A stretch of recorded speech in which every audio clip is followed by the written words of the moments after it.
各位準備回流大灣區養老嘅老友記，佩常今日同大家講一個重磅利好消息，就係2026年國家全新慢特病醫保政策正式落地啦。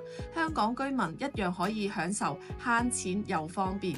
首先講下重點啦，香港人喺大灣區辦居住證就可以買當地城鄉居民醫保，享受同內地居民一模一樣嘅醫保待遇。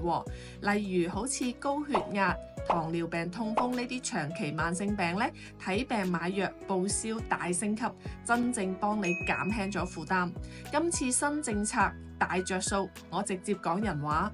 第一就係門檻大降，社區醫院取消起付線，咁我哋去到社區診所、一級醫院，咁佢係冇門檻費嘅。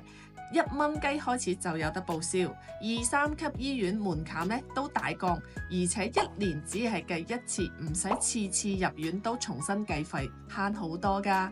第二點就係報銷比例大幅提高，基層醫院報銷最高95%，居民醫保普遍都可以提升10到15個點㗎。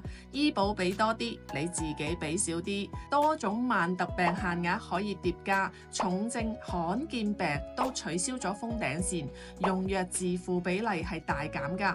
第三點咧就係流程超簡單，長者最易 can。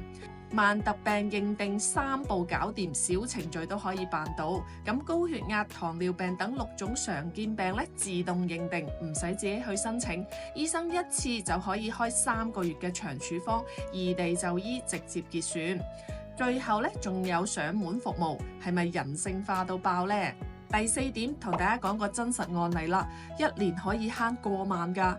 有一位糖尿病伯伯咧，每月藥費佢係800蚊，喺社區醫院睇1年先使2400，去3甲醫院要5500蚊喎。轉一個地方睇病慳萬幾蚊，呢個就係新政策嘅實在好處。咁結合翻我哋泰康養老社區、廣州嘅月園、佛山禪園，仲有珠海啱啱落地，呢3個社區咧都可以覆蓋到我哋嘅城鄉居民醫保。咁暫時嚟講，深圳呢個城市超過60歲咧係買唔到嘅。入住養老社區辦居住證，買當地城鄉醫保咧，你就可以享受到以下4點。第一咧就係住喺養老社區，當然係放心安心啦。第二點唔單止，仲可以享受國家醫保政策。第三點就係用2026年新政策高比例報銷慢性病。第四點，香港同內地你享受雙重保障，養老無憂啦。最後俾大家4個小貼士，第一就係慢病，我哋優先去返社區醫院嘅，報銷比例最高。第二咧就係大醫院記得開轉診單。第三，慢特病咧我哋提前喺小程序度認定。第四，醫保千祈唔好斷供啊！想知道大灣區邊個城市最啱你養老？點樣辦居住證？點樣參保報銷最着數？隨時 call 我。我喺泰康做咗18年，幫你香港返鄉下養老，住得好，病又有報銷，晚年有尊嚴㗎。拜拜！記得點讚關注哦。